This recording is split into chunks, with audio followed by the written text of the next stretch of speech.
नमस्ते, जय हिंद। सबसे पहले आपको नववर्ष की बहुत बहुत शुभकामनाएं। नववर्ष के अवसर पर आने वाला साल आपके लिए बहुत मंगलमयी हो, सफलतापूर्वक हो, यही मैं आशा करती हूँ। पिछले साल जो भी अच्छा या जो भी बुरा हुआ है उसको ख़त्म करते हुए हम अब नए साल की शुरुआत करने जा रहे हैं। नए साल की शुरुआत को देखते हुए मैं कुछ चीज़ों को लेके आपको कुछ बताना चाहूँगी जो मुझे लगता है सिलवानी जनता के लिए बहुत ही ज़्यादा फ़ायदेमंद रहेगा। सबसे पहले मैं अपने आपके बच्चों को लेके आती हूँ। हर माता पिता का सबसे बड़ा जो आज के समय में धन है तो वो बच्चे हैं, वही उनकी पूंजी होती है। आपके बच्चे सुरक्षित रहें, इसके लिए हम 24 घंटे आप लोगों के साथ हैं, लेकिन फिर भी आज के समय को देखते हुए आप सभी लोगों का सहयोग बहुत ही ज़्यादा आवश्यक है। इसमें सबसे पहले मैं आपसे यही चाहूँगी कि आपके साथ में आपके बच्चे हैं तो उनको आप दिन भर में कभी भी किसी समय, रात में, दिन में 15 मिनट के समय ज़रूर दें। 15 मिनट में आप उनसे चर्चा करें, उनका आपने दिन भर में क्या खाया, आप कहाँ गए थे, ये बहुत ज़रूरी है। इससे हम कहीं ना कहीं काफ़ी अपराधों को हम ख़त्म कर सकते हैं। और सबसे बड़ी बात है, आपका बच्चे को आप रोज़ 15 मिनट का समय देंगे तो आपके बच्चे को इस चीज़ से बहुत एक सुरक्षा का एहसास होगा। दूसरा, आपके पास में आपके बच्चों के दोस्तों के नंबर, आपके पास में बच्चे की टीचर्स के नंबर, स्कूल्स के नंबर बहुत ज़रूरी हैं। साथ में बच्चों को कुछ इम्पॉर्टेंट नंबर जैसे डायल 100, संबंधित थाना प्रभारी का नंबर और कुछ खास नंबर, कुछ रिश्तेदारों का नंबर देना चाहिए। और दूसरा बात, नंबरों के साथ साथ बच्चे को उन नंबरों में से कुछ विशेष नंबर याद भी होना चाहिए।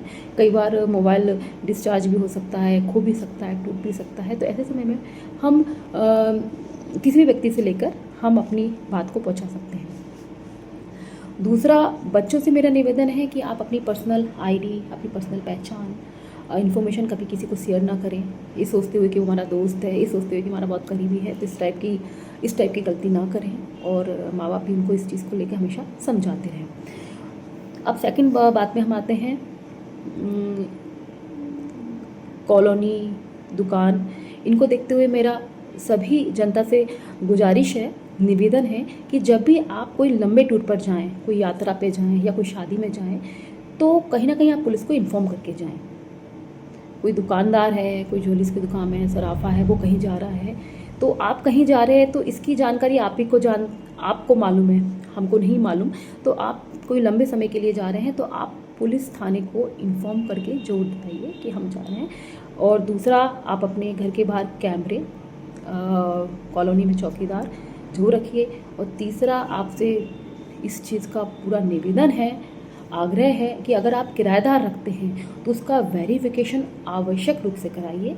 आपकी दुकानों में जो वर्कर काम करते हैं उनका भी वेरिफिकेशन आप आवश्यक रूप से कराइए। इससे कहीं ना कहीं हम अपराध की शुरुआत को रोक सकते हैं।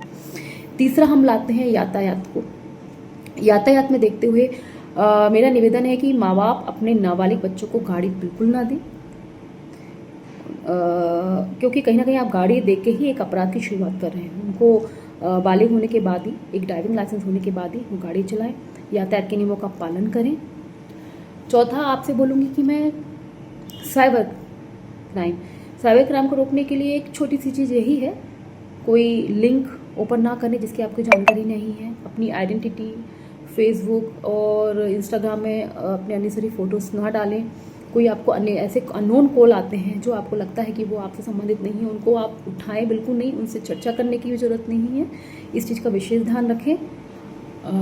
और सबसे अहम बात, हमेशा जानकार रहें, जागरूक रहें, सावधान रहें और सतर्क रहें। जब भी आप घर से बाहर निकले हैं तो जिस तरीके से हम भगवान जी का नाम लेते हैं वैसे ही आप इन 4-5 जो मैंने आपको बताया है कि जानकार रहना है, जागरूक रहना है, सतर्क रहना है और अपने 6 ऑफ सेंस का हमेशा इस्तेमाल करना है। तो